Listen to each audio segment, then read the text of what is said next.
Hey guys, I'm Venice with Venice Made That, and today we're making polenta. Now, this is going to be a fried polenta. It was one of my favorite things to make when I was learning how to cook, and it was one of the first specials I ever did when I worked over at the Ritz-Carlton in Orlando when I used to work for a southern restaurant. I also did fried polenta when we opened up our food truck, and we did that for a couple of years. Our food truck is closed now, and so I'm going to go ahead and show you how to make this at home. So it's pretty easy, and so I believe in you. You can do this. Let's do this. Okay, so we have polenta, goat cheese, water, Monterey Jack, unsalted butter, heavy cream, and we have oregano, chives, parsley, and thyme. That's good. That's our mise en place. Our mise en place means everything in its place. Mise en place is gathering all the ingredients you need, gathering all the things you need to make a dish. Basically, so you're ready for service in a restaurant. But this is just like our ingredients for prep and stuff like that, and our equipment. Hey, off. All right. Basically, what you're looking for is that there's a triangle on the top. Make sure that it's pointy. It's not a knife sharpener, by the way. It just hones your blade. And go ahead, take that extra steel off. Let's start our prep. Let's go ahead and prep our herbs. We have thyme, parsley, chives, and oregano. And so let's go ahead and prep them.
So we're taking half of a block of the Tillamook Monterey Jack. So we're doing about 4 ounces.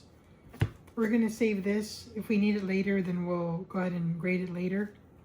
But let's go ahead and start with 4 ounces of cheese. Go ahead and just...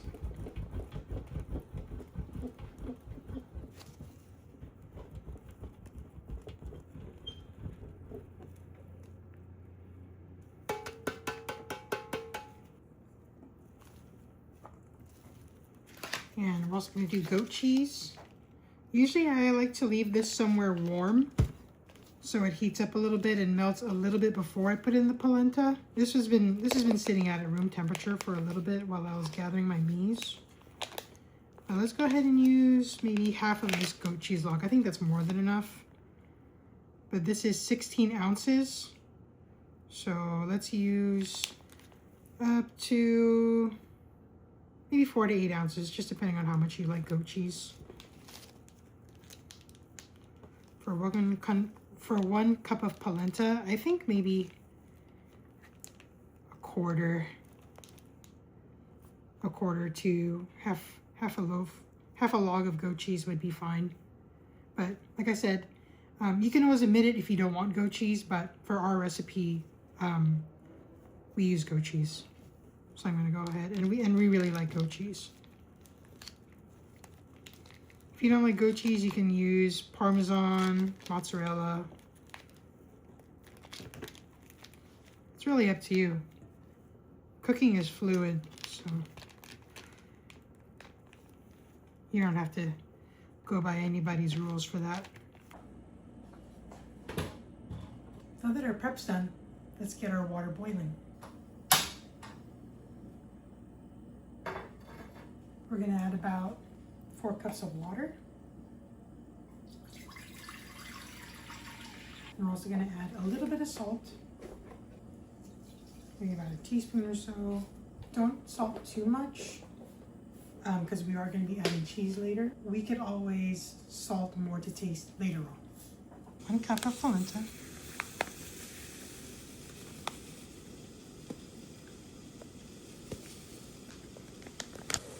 We got our water boiling here. Go ahead and just dump it in.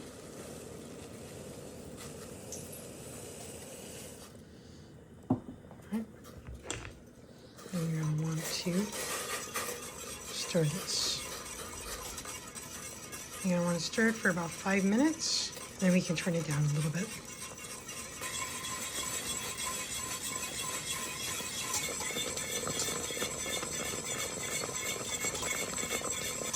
Because it's sputtering so much, I went ahead and turned it down a little bit. Oh, just burned it. Uh-oh, I think it turned off. Very sensitive. You want to keep stirring it so nothing burns on the bottom. That polenta is just going to suck up all that water. And don't worry, later we'll put heavy cream and cheese and butter. It becomes super creamy. You can actually just cook this for about 5 minutes if you wanted to have a really quick polenta, but it's going to be kind of gritty. But it is a good quick polenta. We actually turned it down a lot, but it should be fine. This butane burner is a lot more powerful than I had realized. I'm being sure to also scraping down the sides.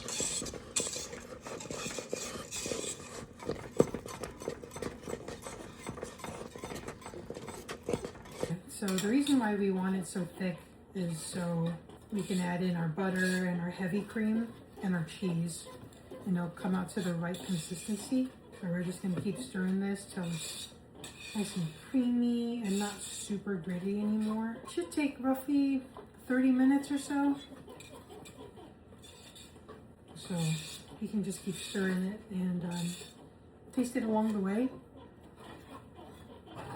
Because this is such a more concentrated flame than what we had on our food truck, it'll probably take a lot less time.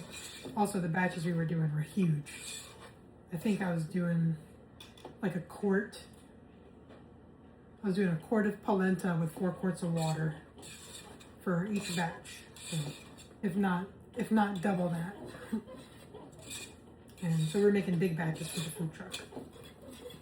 But I'm gonna keep stirring this, and we'll get back to you in a little bit. So it's pretty thick. I'm gonna give it a quick taste and see how it's doing midway. And be careful, this is really hot.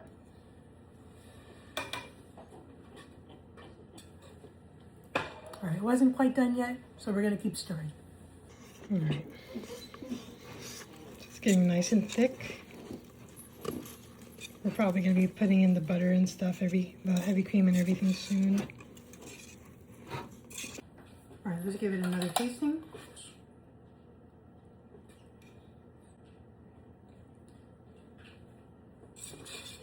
It's a lot more smoother, not as gritty in texture. I think you're gonna have a little bit of that gritty texture from the polenta, but as long as it's mostly creamy, you can already start adding your finishing ingredients. You have heavy whipping cream. I'm gonna go ahead and pour. Let's pour half of a pint first.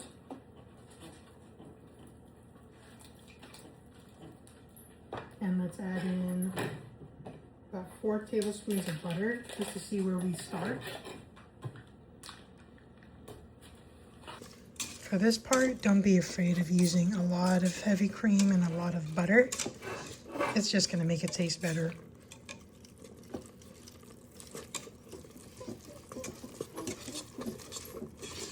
I'm actually going to add a little bit more heavy cream.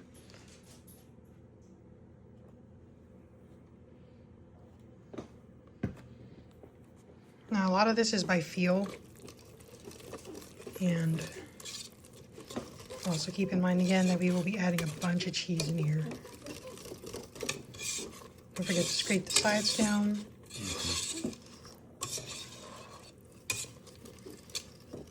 We're also going to add in the rest of the butter.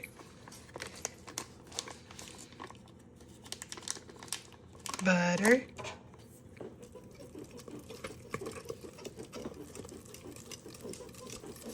So we've used a whole stick of butter, 8 tablespoons, more than half of a pint of heavy cream, and we're going to see where we're at. It's looking a lot better. It becomes lighter in color. I'm actually going to add in more heavy cream. I'm going to stop right there. Hold on. Let me see.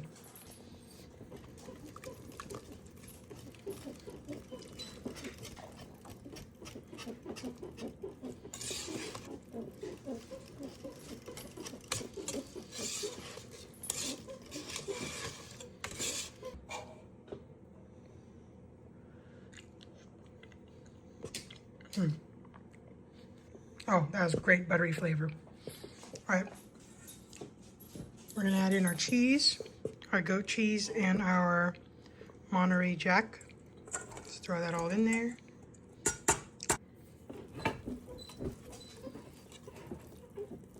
Now we got all of our Monterey Jack in there and our goat cheese.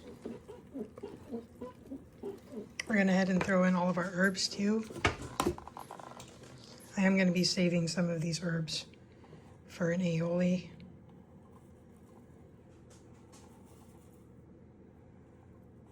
Oops, that's fine. And stir those herbs in there.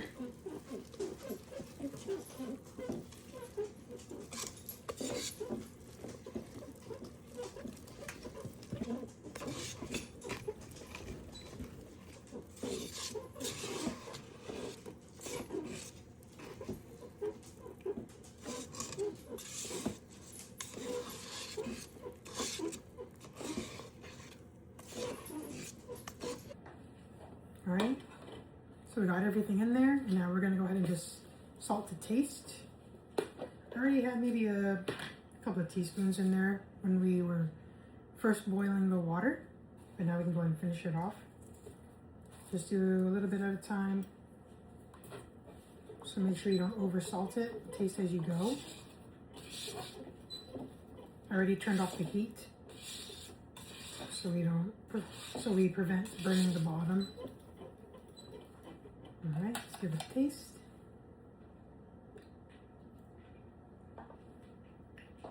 All right, we're gonna add a little bit of lemon juice for some brightness. Fresh lemon. Give it a stir. Give it a try.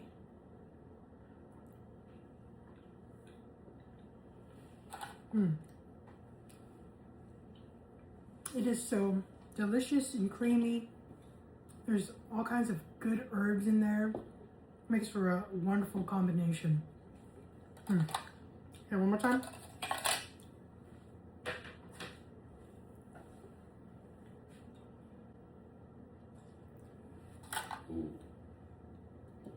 More salt?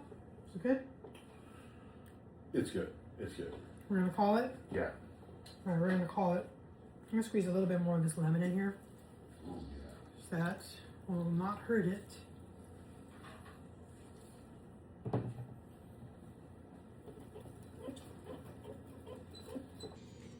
And so this is basically the texture you're looking for. Nice and creamy. Pulls very nicely from the sides. It's just soft. And it's so cheesy, it just runs off of my rubber spatula. All right, let's go ahead and get these poured into some containers where we can go ahead and cool them in the refrigerator and get them ready to be fried. So now we're going to get this poured off into some sheet pans. I usually pour them into 200s, but I don't have any empty 200s right now, so I'm gonna go ahead and just use a couple of these sheet trays that have raised edges. That's probably like an inch or two of a wall of an edge. So I don't think it really needs spray, but we're gonna go ahead and do it just in case. We're gonna go ahead and use some Pam and spray it down so it prevents any sticking. But like I said, I don't think it needs it because there's so much cheese in there, and it slid off the rubber spatula very easily. Alright, so we're gonna do that. And let's see if I can get this going. All right, I'm gonna try to pour this myself. We will see how this happens, or how this works. Usually I have some help, but I think we can do it. If you do need help, ask for it. I think we're good. And pour it in there.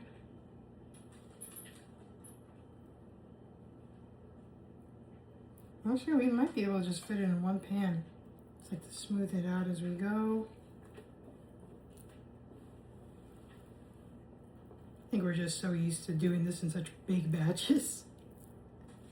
So it's really funny that this is, compared to what we used to make on the food truck, very little polenta. Just want to make sure that it's nice and smooth on top. It's going to be really thick, but super creamy. You can tap it a few times. You can see it's moving a little bit. It'll definitely pull away from the edges already, as you can see. All right, now our polenta is made, and we're going to go ahead and put this in the refrigerator. You can put it in there for a couple of hours, or you can just leave it in there overnight. Leave it uncovered at first. You can cover it up later, but you want to make sure it gets nice and cool. It will firm up in the refrigerator. So let's go ahead and do it. All right, so now we're going to be making the herb mayo. It's a really good match for the flavors for the fried polenta, and it's a favorite of ours.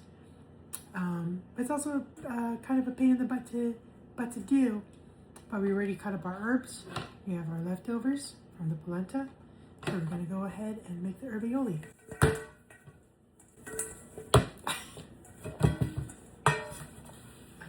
First, you're going to need mayonnaise. You can always make your own. Today we're going to be using Best Foods. I really like Duke's, but Best Foods is what we have in-house, so we're going to do that. We're going to do mayo.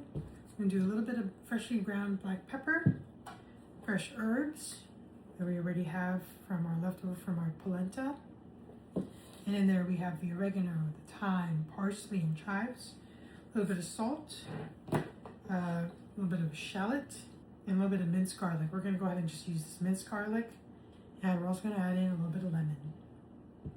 All right, so let's get that put together. We're only making this much worth.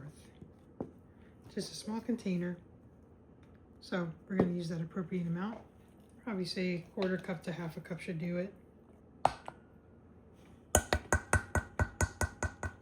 We're going to add in our fresh herbs. Add all that in there. A little bit of that minced garlic. Not much. About that much. Just a spoonful. Missing that. Let's go ahead and cut up our shallot. Go ahead and peel it back. I'm actually going to only add in 1/2 shallot here because we're not making a lot of mayo. Just very carefully. I probably could have used a paring knife for this.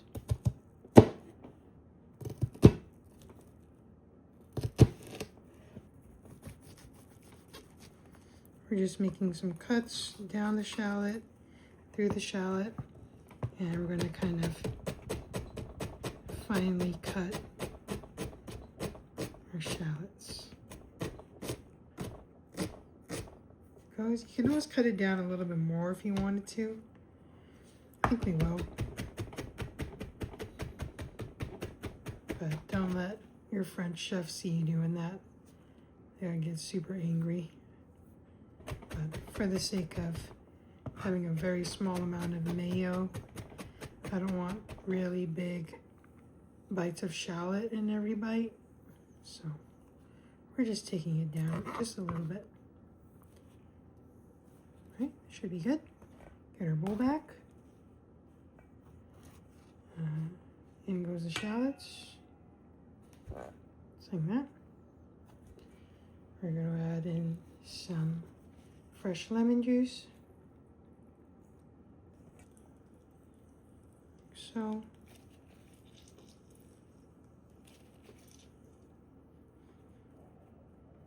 And we're going to add a little bit of salt.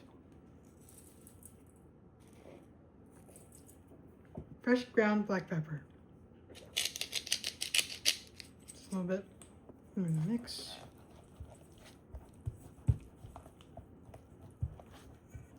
If you wanted to, I think capers would be really good in here. But we kind of like it as is. Just like that. Also, maybe a pickled red onion would be good in here. All right, let's go ahead and taste this aioli.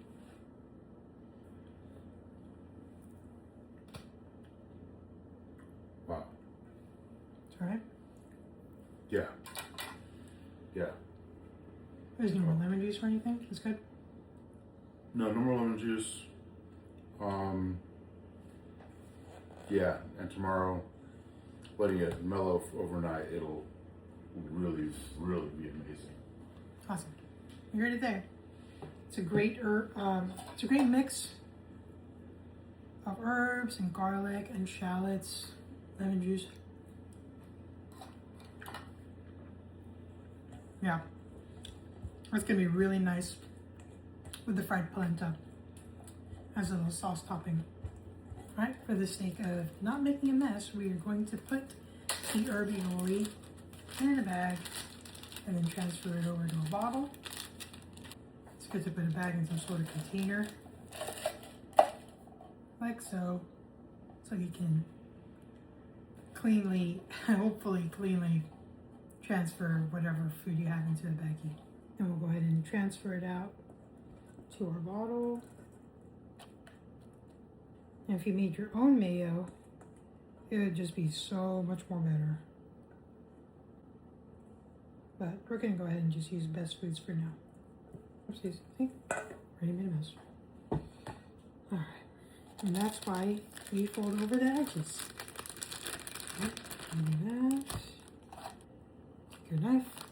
After you've pushed out a little bit of a corner, take your knife, cut out a corner, like so.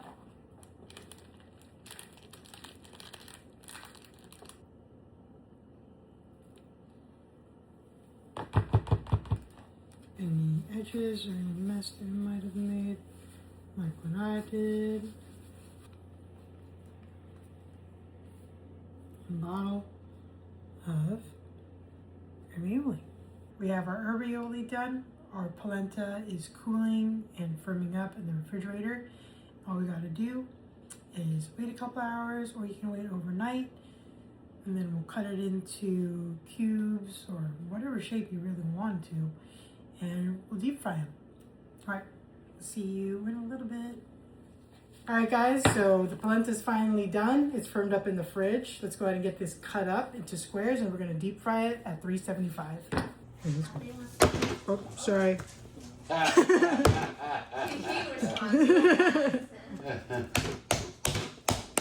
it's more like. Yeah, full hotel pans are a lot smoother.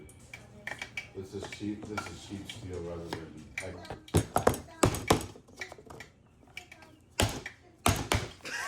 There it is. All All right, so basically you're gonna wanna cut this down into cubes. So we're gonna cut it roughly 1-inch rectangles and then go across.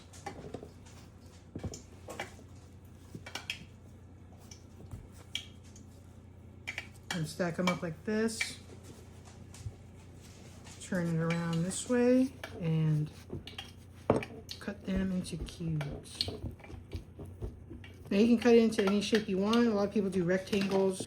Some people do discs, like circle discs, but we did it into cubes because it's just kind of easier to do it that way. So there you have it. Where's that? You can see all the herbs in it and everything like that. So let's go ahead and start frying these up at 375.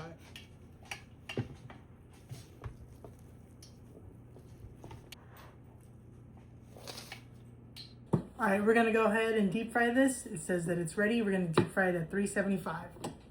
Go ahead and just slowly, actually, what you can do is lift up the basket and drop them in like that.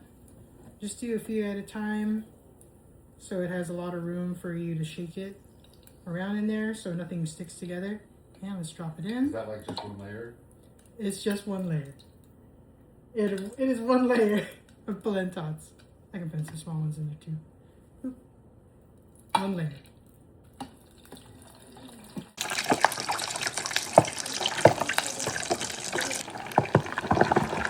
What you want to do is shake it every once in a while.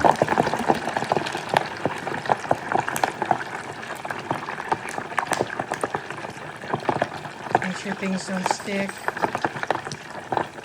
Hey. Hi. You could get maybe like a wooden spoon and kind of mix it up in there, make sure it doesn't stick too bad. That's kind of what they look like. You want it to be golden brown, and we're not quite there yet. It just takes maybe just a few minutes to fry it up. So we're getting there. A little longer. All right, so that's basically what you're looking for. Nice golden brown. We're gonna drain this off a little bit and we're gonna dress it up. All right. Toss it in a bowl after they cooled a little bit. We got our Polentots.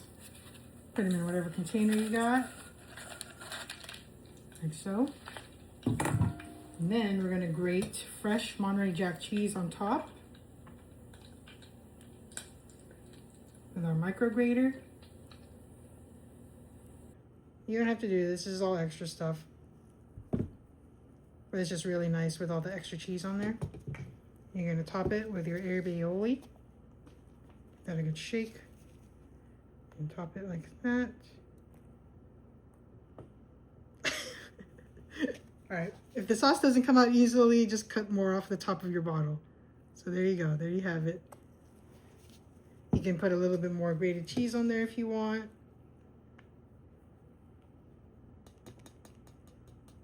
Like so. And there you got it. You have fried polenta topped with Monterey Jack cheese and herb aioli. Let's try this thing out. It's been a long time.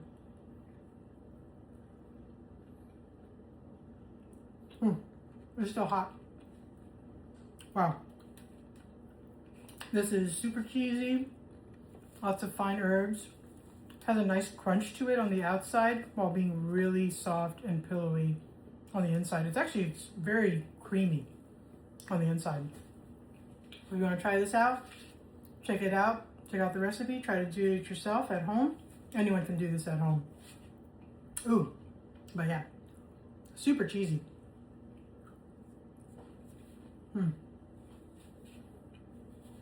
All right. Well, thanks for watching Venice Made That. I'm Venice, and we'll catch you on the next one. Ooh, it pops at you. It's popping. It's bad. Having a Polentots party.